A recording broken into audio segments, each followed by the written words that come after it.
ఈసారైనా నరసంపేటకు మంత్రి పదవి దక్కేనా?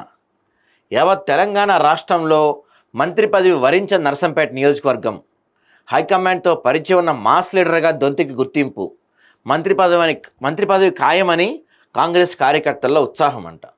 నరసంపేట నియోజకవర్గానికి స్వపక్షమైన విపక్షమైన ఇప్పటివరకు మంత్రి పదవి దక్కిందే లేదు. నరసంపేట నియోజకవర్గం 1957లో ఆవిర్భవించిన నాటి నుండి స్వపక్షాలు పాలించినప్పటికీ మంత్రి పదవి వస్తుందని ఆశపడిన నరసంపేట నియోజకవర్గ ప్రజలకు మొండి చెయ్యే ఏర్పడుతుంది. దీంతో త్వరలో జరగబోవు మంత్రివర్గ విస్తరణలో మాస్ లీడర్గా పేరున్న నరసంపేట ఎమ్మెల్యే దొంతి మాధవ్ రెడ్డికి హైకమాండ్తో ఉన్న పరిచయాల వల్ల తప్పనిసరిగా మంత్రి పదవి వస్తుందని కాంగ్రెస్ కార్యకర్తలు ఉత్సాహంతో ఉన్నారు. మంత్రివర్గ విస్తరణ కోసం ముఖ్యమంత్రి ఢిల్లీ వెళ్ళారు. సో ఈయనకు కూడా దొంతి మాధవ్ రెడ్డికి కూడా హైకమాండ్తో ఉన్న పరిచయాలతో ఎలాగైనా మంత్రి పదవి రప్పించుకోవాలని ఈయన ప్రయత్నం చేస్తున్నారంట.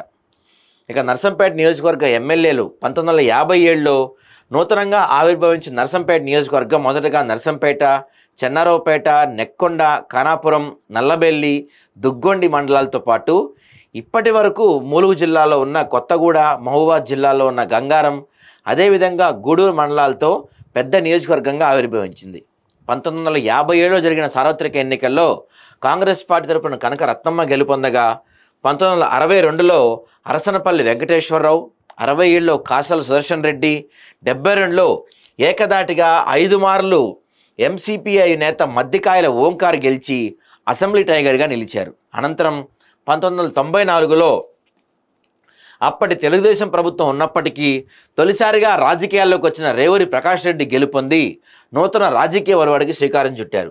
అనంతరం 1999లో ఇదే రేవూరి ప్రకాష్ రెడ్డి రెండో మారు గెలుపొంది మంత్రి పదవి కోసం ఆశించినప్పటికీ దక్కకుండా పోయింది.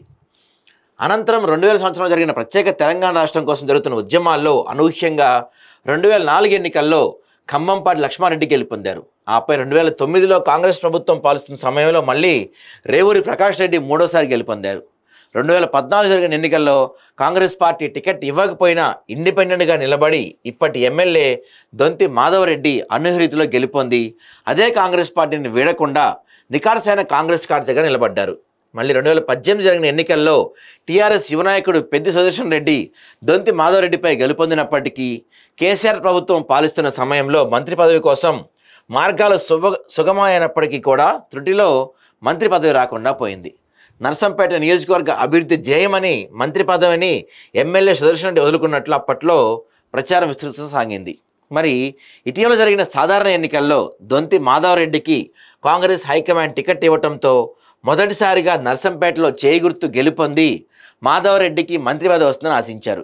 అయితే ముఖ్యమంత్రి రేవంత్ రెడ్డితో విభేదాలు ఉండటం వల్లే మంత్రి పదవి వరించకుండా పోయిందని ఉమ్మడి వరంగల్ జిల్లాలో కాంగ్రెస్ పార్టీని పట్టుకొని నిలబడి ముందు వరుసలో ఉన్న మాధవ్ రెడ్డికి తీరని అన్యాయం జరిగిందని పలు రకాలుగా ప్రచారాలు సాగాయి.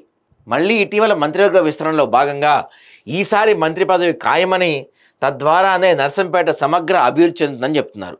నిజంగా ఇది ఆశ్చర్యకరంగా ఉంది కదా. 1957 నుంచి నియోజకవర్గంగా ఏర్పడినా ఎన్నోసార్లు ఎంతోమంది గెలిచారు, రకరకాల పార్టీలు గెలిచాయి, అధికారంలో ఉన్న పార్టీ ఎమ్మెల్యేలు గెలిచినా కూడా ఇప్పటి వరకు ఒక్కసారి కూడా ఆ జిల్లా నుంచి ఎవరు మంత్రి కాలేదంటే ఆశ్చర్యం. మరి ఈసారైనా ఈయనకి మాధవ్ రెడ్డి గారికి మినిస్టర్ హోదా వస్తుందో లేదో చూడాలి మరి.